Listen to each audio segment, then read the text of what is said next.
Love this article in the Huffington Post, not because I'm in favor of it, but because I am amused by it.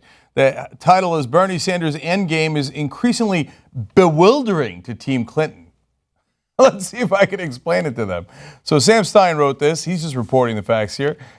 He writes, Democrats have for weeks treated the still operational presidential campaign of Senator Bernie Sanders with a mix of deference and caution, worrying about too strongly pushing the occasionally irascible senator and his legion of devoted followers.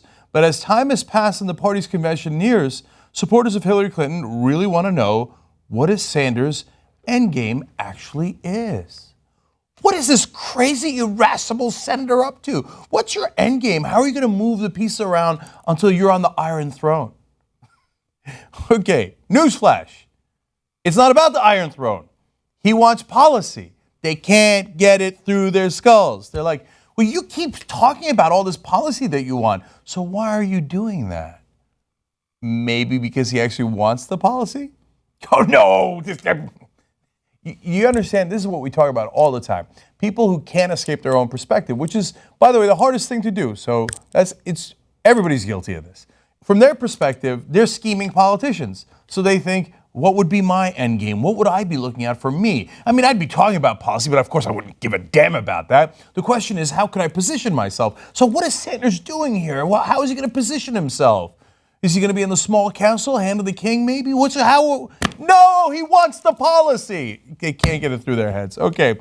On Tuesday, he raised the specter of convention disorder over the nuts and bolts of the party platform, all while insisting he will do everything in his power to ensure the presumptive Republican presidential nominee Donald Trump loses.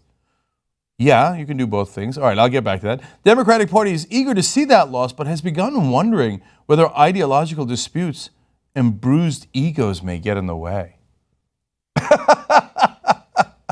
You see, for them, since they find it inconceivable that anyone in politics would ever actually care about getting to policy goals, that's just a punchline, right? So they're like, well, that's what he appears to be doing, but obviously he's not doing that. So what is he doing instead?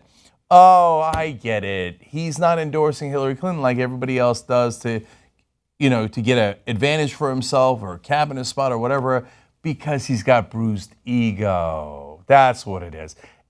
He ran the whole campaign on, it's not about me, it's about us. It's about all of you guys. She ran a campaign called I'm With Her.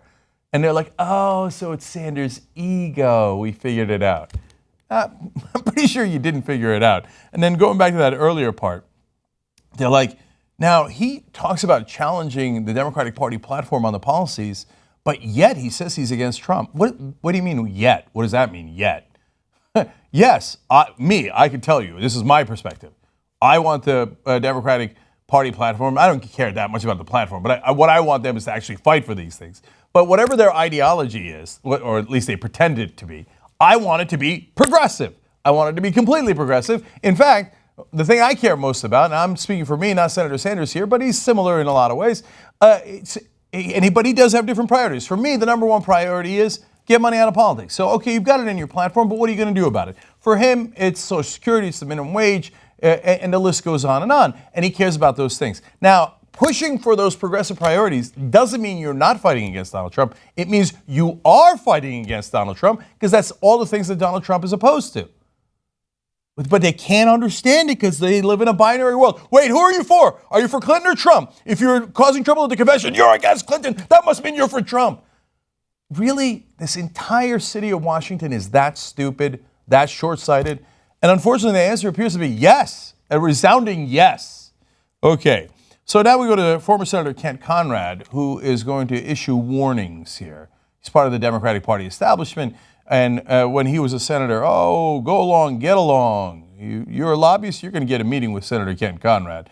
He says, so far, Sanders has been riding a wave of good feelings in the sense he ran an incredible campaign, that's the patronizing part, but that has a pretty short shelf life, and then people start looking at you through a different lens, and that lens is, are you a team player? And do you have the larger picture in mind, or are you just focused on yourself?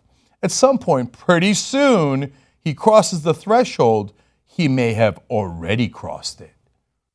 Now, that's not subtle. It's not like we didn't get that message. Like, watch out. You better be a team player and bow your head.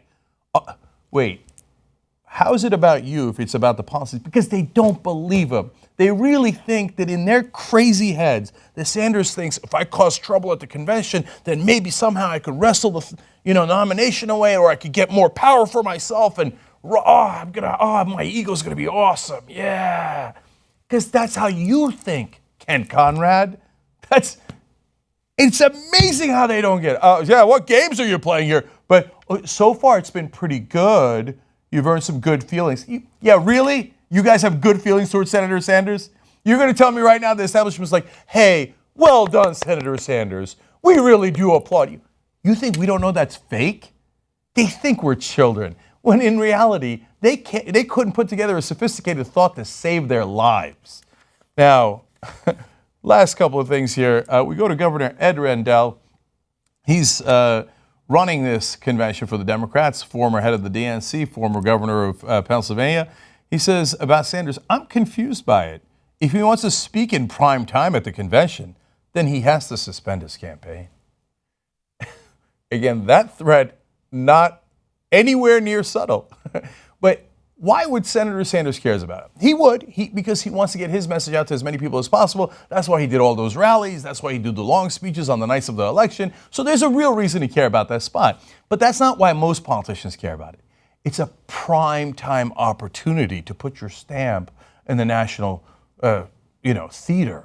And so, remember when Obama did that speech in 2004, the audacity of hope, and that led him to being president in 2008. I need that spot. I need that primetime spot. Where's my spot? Where's my spot? Oh, Sanders doesn't think that way? What a weirdo. What, is he in it for himself?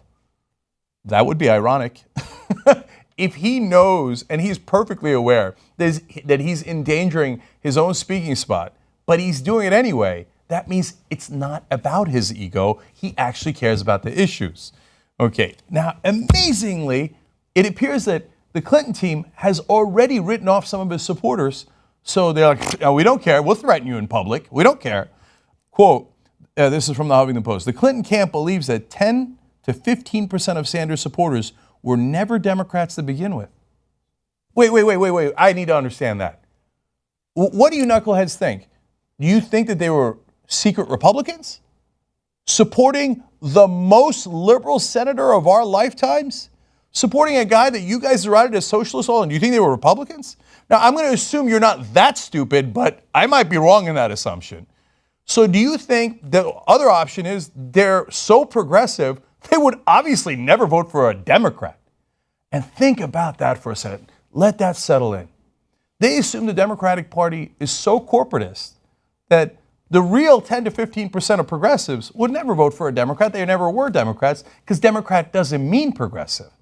Democrat means corporatist, not as center-right as the Republican Party. And that is revolting.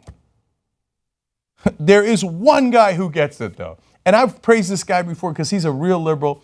It's former Senator Ted Kaufman. He replaced Joe Biden. He was a longtime aide of Joe Biden. This guy's a real progressive at his heart. I've told you that before, and here he confirms it again.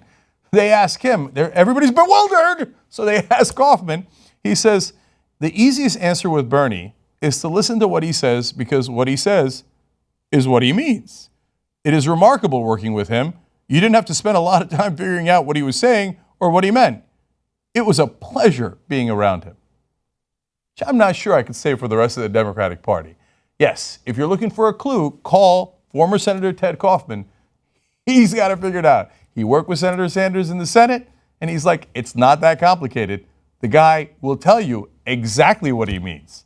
Why? The reason you can't understand it is because you're so used to your own lies that when someone tells you the truth, you're flummoxed by it.